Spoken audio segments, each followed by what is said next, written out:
होलिया में अब के उखाड़ दी हसन।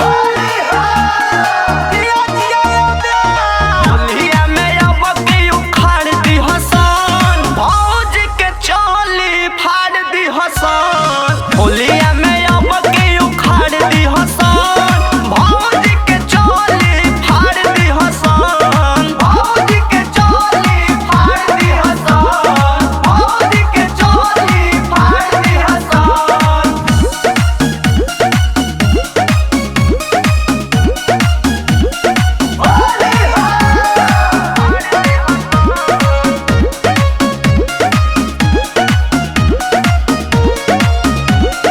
भौजी के बहिन खिसिया तारी हो। देखे पिचकारी दूर भाग तारी हो। सारा रा भौजी के बहिन खिसिया तारी हो। देखे पिचकारी दूर भाग तारी हो।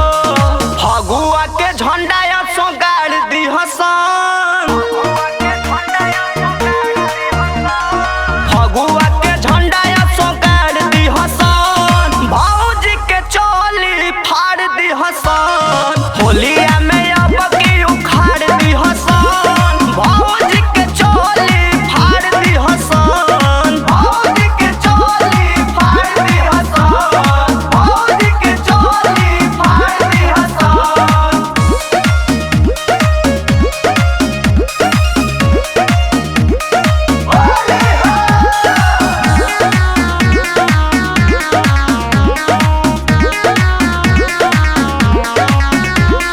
ठाकुर सुनील गाल लाल हो